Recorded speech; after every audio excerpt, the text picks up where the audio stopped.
Hello बच्चों, कैसे हैं आप।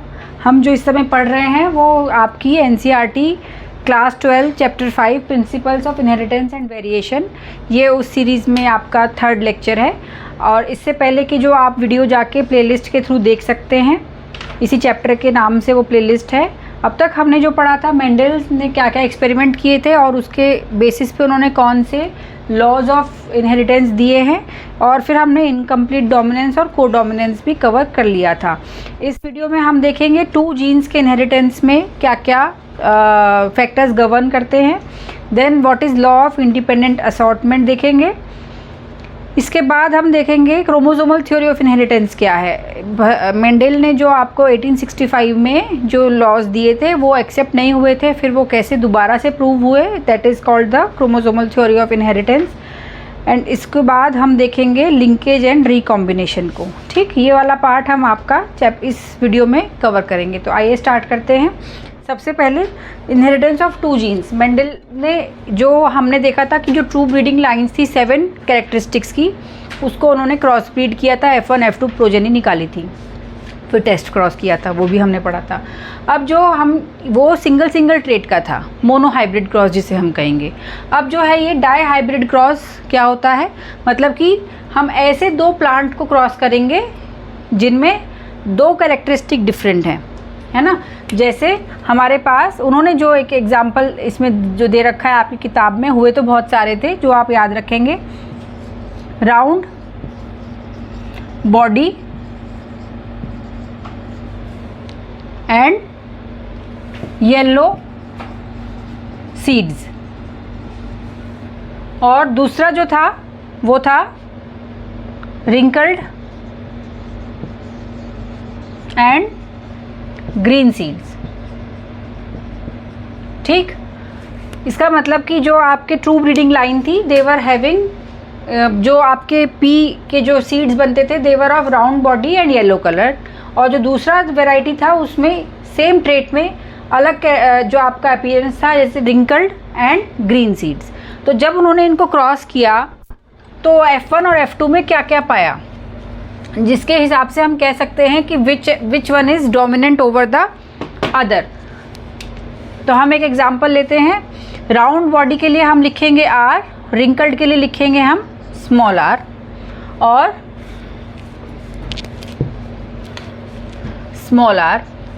ठीक है, तो जब ये ट्रू ब्रीडिंग लाइन है तो it is carrying both the factors of round body only, और ये ट्रू ब्रीडिंग लाइन है तो ये दोनों फैक्टर इसके स्मॉल वाले रहेंगे, है ना। अब हम ये येलो रिंकल्ड वाले रहेंगे।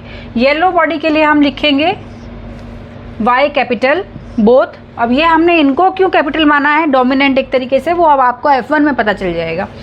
और यहाँ पे इसी येलो का जो ग्रीन है, because they are true breeding lines, तो इनके ये होमोजाइगस हैं फॉर दीज थिंग्स। ठीक है, अब उन्होंने जो एक्सपेरिमेंट किया, एक्सपेरिमेंट करने के बाद ये पेयर में है, ये पेयर में है, लेकिन हमें पता है ये दोनों सेग्रीगेट होंगे, ये भी दोनों सेग्रीगेट होंगे, ये दोनों सेग्रीगेट होंगे, ऐसा नहीं है ना, क्योंकि ये जो एक फैक्टर एक ही चीज़ के जो होते हैं कैरेक्टरिस्टिक के, दे सेग्रीगेट। तो हमारे पास जो गैमेट बनेंगे वो कैसे कैसे बनेंगे, इसमें RY, फिर इस R का इस Y के साथ अटैचमेंट हो सकता है और इनका इस दोनों के साथ। तो हमारे पास ये, हम इसको यूनिट स्क्वायर में देखेंगे, वो आपको ज़्यादा इजी रहेगा। ठीक है, क्योंकि ये 4 है हमारे पास, 4 type of gametes can be made. तो ये आपका RY, यहाँ पे सारे गैमेट एक जैसे बनेंगे क्योंकि ये ट्रू ब्रीडिंग लाइन है आपकी, और यहाँ पे भी सारे गैमेट एक जैसे बनेंगे। तो देखिए हमें क्या मिलता है, हमें जो मिलेगा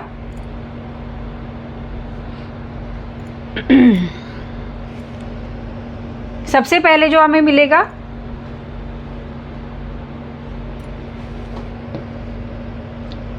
ये R small r capital Y small y, सारे के सारे हमारे पास जो आएंगे वो यही कॉम्बिनेशन के आएंगे, है ना। आप देख लीजिए, एक R capital Y Capitals R small Y small, तो एक दोनों के फैक्टर के इनके पास सारे के सारे जितने भी आपके 16 बनेंगे, they will be genetically carrying this thing only, this combination only. ठीक, ये तो हमारी क्या बन गई F1। अब उन्होंने F1 में क्या पाया कि ये जितने सारे थे ये फिनोटिपिकली कैसे थे, they were all round body and yellow colour seeds. इसलिए हम ये मानेंगे कि ये राउंड बॉडी और yellow colour seeds it is dominant over wrinkled and green colour. ठीक है, जब अगर ये वाले प्रेजेंट हैं राउंड बॉडी और येलो को एक्सप्रेस करने वाले, तब वो डोमिनेंट हैं। तो इसलिए हमने इनको कैपिटल और ये माना था। अब हम इनको जो F1 है इसको हम क्रॉस करेंगे, सेल्फ क्रॉस करेंगे। अब आइए देखते हैं क्या बनता है। F1 तो आपको समझ में आ गया। F1 में हमें क्या मिला, सारे सबका कॉम्बिनेशन ये था, राइट। हमने इनको क्या किया, क्रॉस किया। ये मान लीजिए फीमेल है, ये मान लीजिए सॉरी ये मेल है, ये फीमेल है। अब हम इसका यूनिट स्क्वायर बनाएंगे और देखते हैं कि हमें क्या मिलता है। उनको क्या मिला, हम तो केवल इसको समझने की कोशिश कर रहे हैं। इसके साथ ये आएगा, फिर इसके साथ स्मॉल आएगा। दो तो गैमेट ऐसे बने 50, मतलब ये 25% गैमेट बनेंगे सारे। फिर आपका small r capital Y and both small. इसी तरीके से यहाँ आएगा,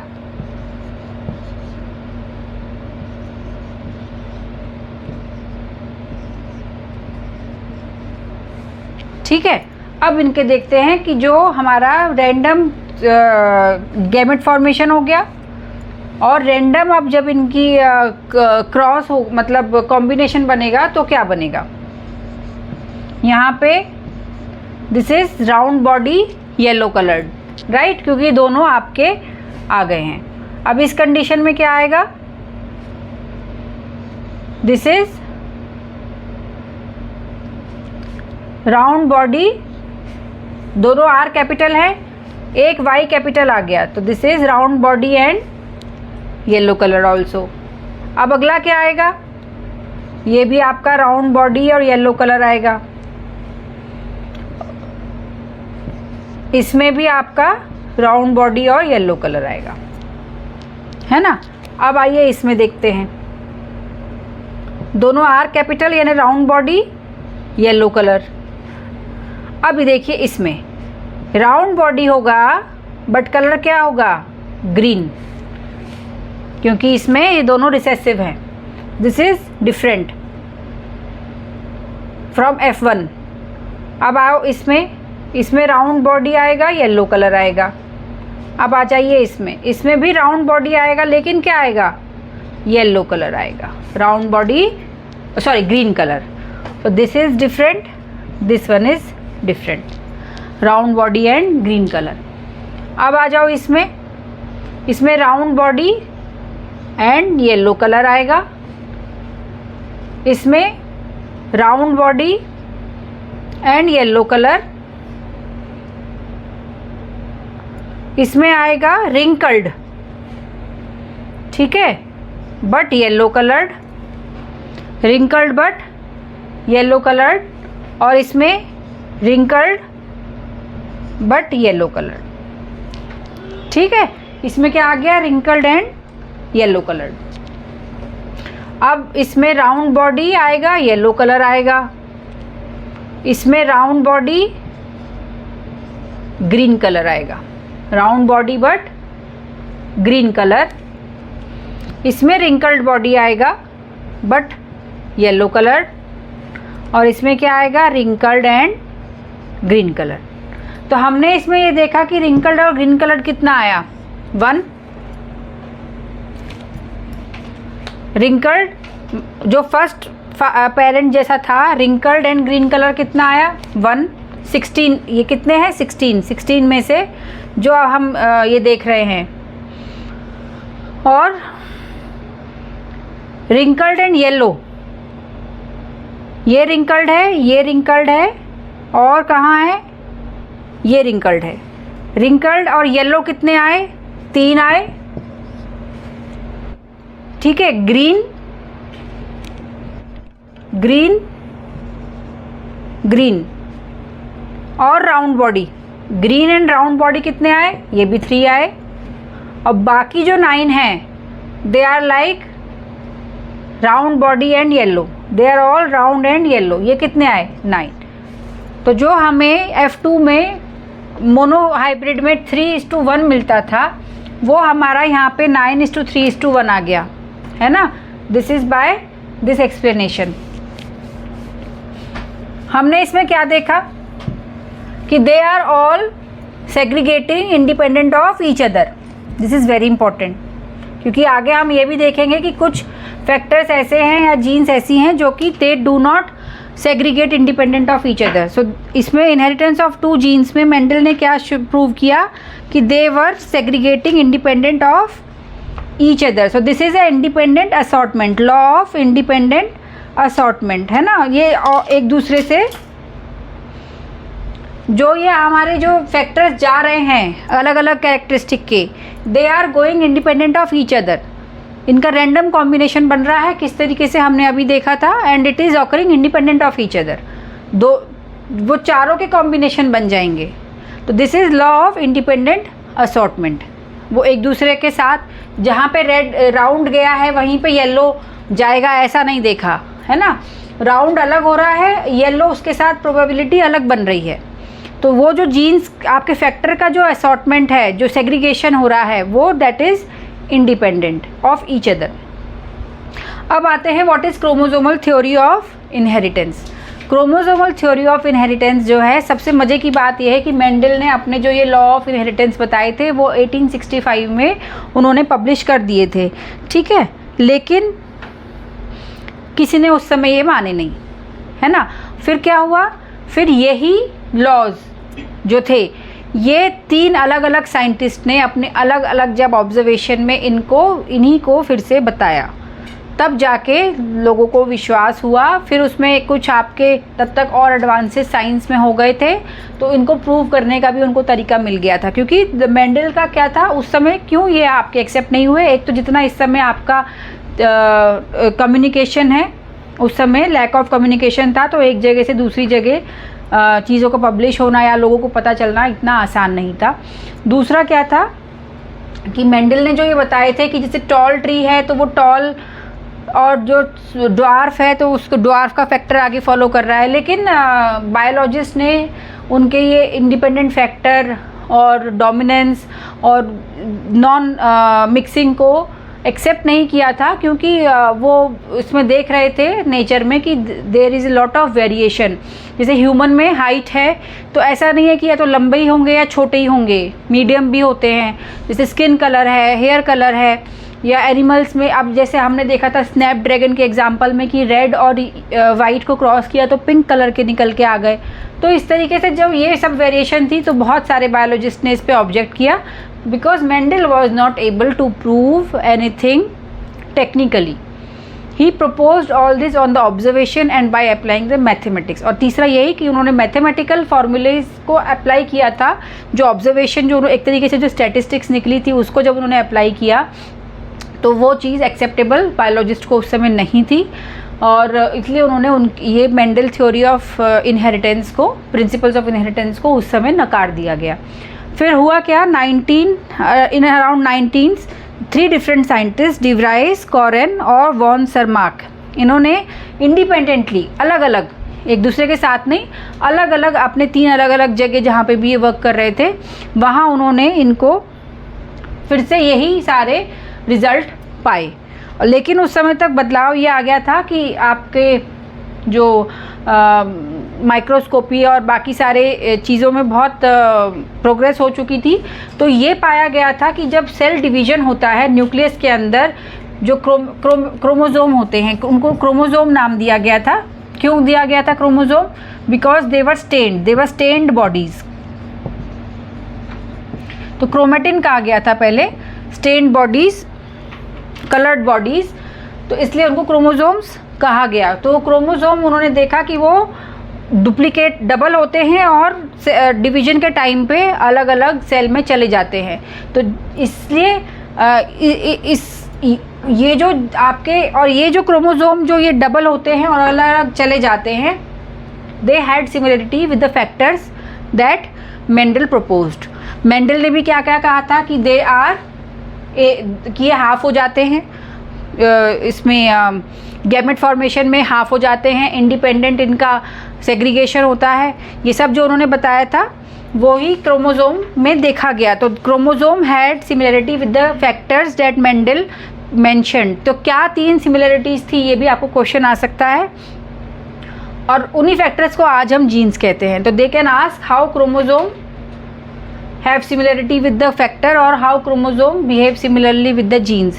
They will ask for factors actually, क्योंकि वो मेंडल के फैक्टर्स कहा गया था। तो वो 3 सिमिलरिटी आपको पता होनी चाहिए कि क्यों ये हमने माना कि ये जो फैक्टर्स हैं they are somewhere related to the chromosome. सबसे पहली बात, chromosome they occur in pairs, तब तक पता चल चुका था, दोनों पेयर में प्रेजेंट होते हैं, फैक्टर भी पेयर में प्रेजेंट होते हैं जैसे मेंडल ने बताया था। दूसरा, सेग्रीगेशन जो होता है at the time of gamete formation, हमने देखा था कि वो दोनों जो 2 पेयर हैं वो अलग अलग हो जाते हैं, मेंडल ने बताया था। यही चीज़ इसमें क्रोमोजोम में ऑब्जर्व की गई कि at the time of gamete formation जो क्रोमोजोम है ये 2 की जगह दोनों अलग अलग गैमेट में एक एक चले जाते हैं, ठीक है, और सेग्रीगेशन हो रहा है। और तीसरा, independent pair segregate independently of each other, ये फैक्टर में था। जैसे हमने अभी जो 2 उसका देखा, जो मल्टीपल ट्रेट 2 जीन्स का हमने जैसे देखा अभी, अराउंड और yellow bodied and wrinkled and green bodied जो सीड्स का देखा था, तो उसमें भी यही था कि ये अलग अलग इंडिपेंडेंट ऑफ ईच अदर जा रहे हैं, और इसी तरीके से क्रोमोजोम भी एक दूसरे से फ्री इंडिपेंडेंटली कोई सा भी किसी भी गैमेट में जा सकता है। तो ये 3 सिमिलरिटी जब पाई गई तो इनको क्या कहा गया, ये Walter Sutton and Theodore Boveri, इन्होंने इन क्रोमोजोम के मूवमेंट को और इन सब चीज़ों को ऑब्जर्व किया। उन्हीं के द्वारा कहा गया कि this is nothing but the chromosome theory of inheritance. इसको क्या कहा जाता है? क्रोमोजोम थ्योरी ऑफ इनहेरिटेंस, ठीक है। So this is all about chromosomal theory of inheritance. तो किसने ये क्रोमोजोमल थ्योरी, अगर आपसे कोई पूछे कि लॉज ऑफ इनहेरिटेंस किसने प्रपोज किए थे, तो आंसर में आएगा आपका मेंडल। और अगर आपसे कोई कहे कि क्रोमोजोमल थ्योरी ऑफ इनहेरिटेंस किसने प्रपोज की थी, तो आपका आंसर मेंडल नहीं आएगा, क्योंकि क्रोमोजोमल थ्योरी वॉल्टर सटन ने की थी, ठीक है। अब आ जाइए, ये बाद में ये पता चला कि जो 2 फैक्टर्स अलग अलग प्रेजेंट होते हैं, ये होते कहाँ पे प्रेजेंट हैं, जो मेंडल ने बताए थे, दे आर, अब हमने कहा कि क्रोमोजोम पेयर में प्रेजेंट होते हैं, तो 2 होमोलोगस क्रोमोजोम, एक जैसे क्रोमोजोम हमारे पास में है, मतलब they are present on pair. तो मान लो ये एक क्रोमोजोम है, ये एक क्रोमोजोम है, यहाँ पे एक फैक्टर प्रेजेंट है, तो यहाँ दूसरा फैक्टर प्रेजेंट होगा।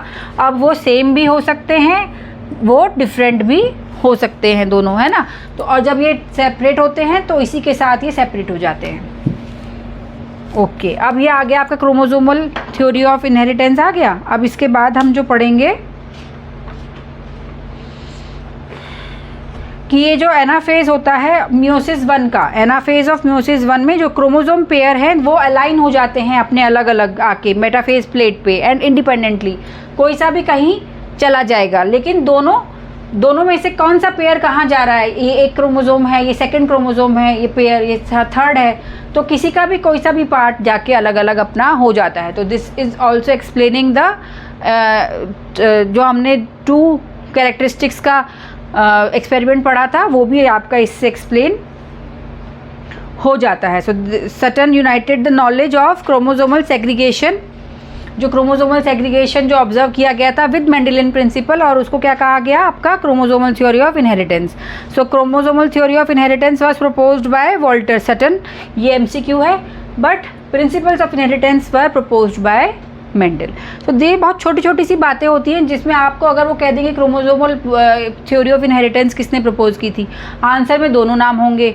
आपको एकदम से ध्यान आएगा अरे हमने तो मेंडेलियन लॉ पढ़े थे, तो वो तुरंत आप मेंडल पे लगा दोगे, आप खुश हो जाओगे कि मेरा आंसर सही है लेकिन एक्चुअल वो गलत है। तो ये छोटी छोटी सी बातें हैं, यही आपको डिफ्रेंशिएट करनी है और याद रखनी है कि what is principle of inheritance, Mendel ने जो बताए थे उसमें फैक्टर्स था, और क्रोमोसोमल थ्योरी ऑफ इनहेरिटेंस जो है वो वॉल्टर सटन ने आपको प्रपोज की थी। फिर ये इसी आइडिया के आधार पे फिर एक एक्सपेरिमेंट हुए, वो किसने किए, थॉमस हंट मॉर्गन ने। ठीक है, उन्होंने किस पे किया, उन्होंने ये वेरीफाई किए, जब ये क्रोमोसोमल थ्योरी ऑफ इनहेरिटेंस आई तो वो मॉर्गन थे, उन्हें लगा चलो मैं भी इन्हें वेरीफाई करके देखता हूँ कि क्या वाकई में ये ऐसा ही होता है, तो उन्होंने उसका वेरिफिकेशन किया। सो अगर कोई पूछे कि अगर आपको MCQ आए कि जो मॉर्गन के जो एक्सपेरिमेंट थे देवर व्हाट, है ना, तो उसमें क्या आएगा, they were verification of the chromosomal theory of inheritance. ठीक है, ये देखिए फिर आपको एक लाइन में आपके NCERT की किताब में कितना अच्छा MCQ मिल गया है, जो कि आप वहाँ पे कंफ्यूज हो जाएंगे।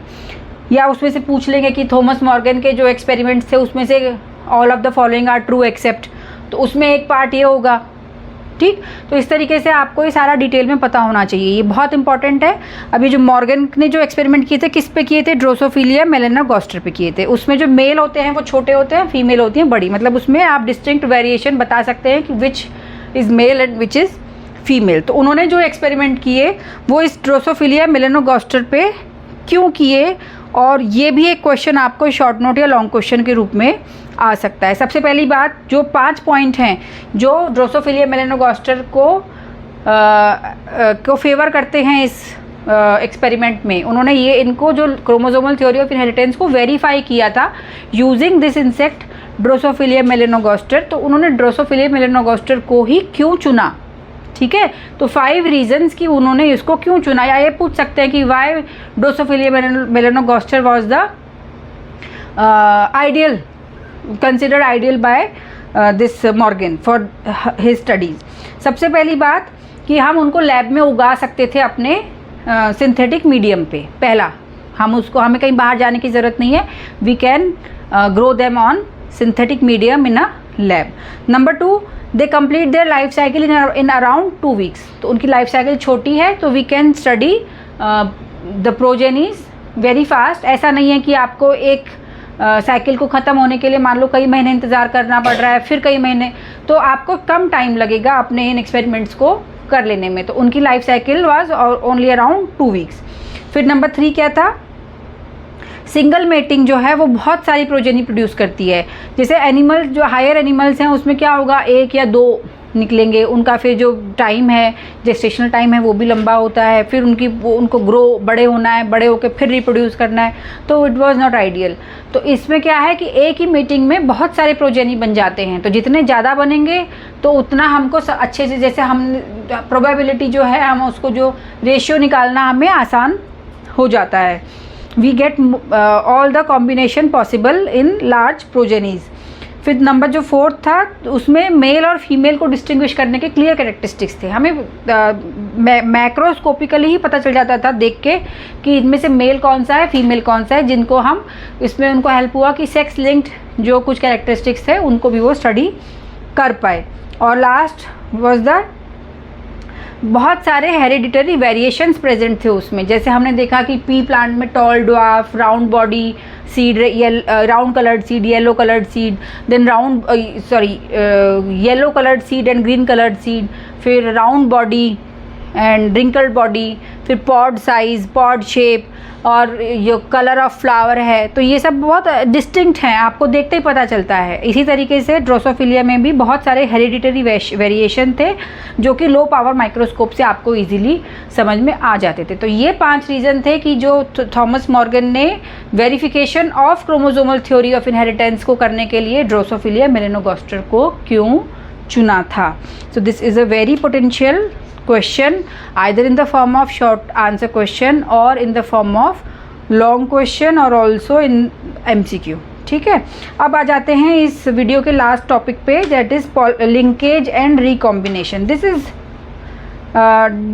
Something which was observed by Morgan, उन्होंने क्या करा था, जब उन्होंने ड्रोसोफिलिया पे स्टडी किया तो उन्होंने कुछ ऐसे ट्रेट्स को भी स्टडी किया जो कि टिपिकल एक सेक्स में ही नज़र आते हैं, कि फीमेल सेक्स में प्रेजेंट है, या हर बार फीमेल सेक्स में ही क्यों नज़र आ रहे हैं, या हर बार मेल सेक्स में ही वो क्यों नज़र आ रहे हैं। उन्होंने उन कैरेक्टरिस्टिक्स को पढ़ा।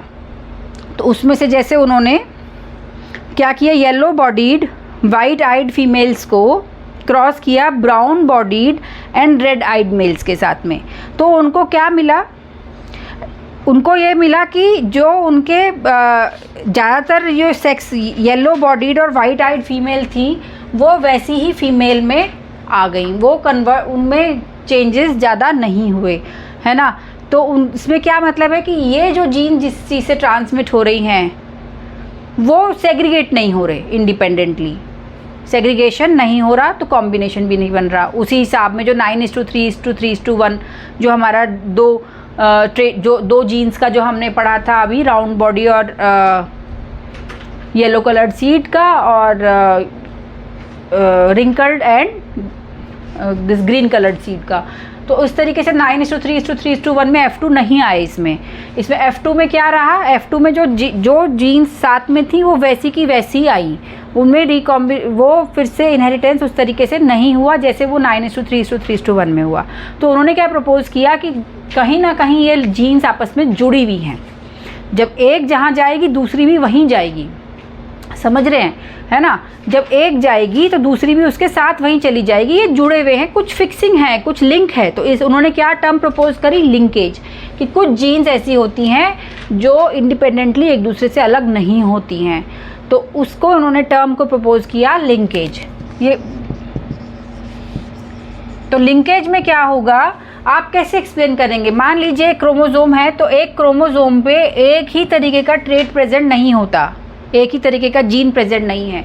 उनका मतलब ये हुआ कि कुछ जो जीन्स एक क्रोमोसोम पे ही प्रेजेंट हैं, मान लीजिए ये यहाँ पे प्रेजेंट हैं दोनों, तो जहाँ पे ये एक क्रोमोसोम जाएगा तो ये दोनों जीन वहाँ चली जाएंगी, ये इसका मतलब है ना।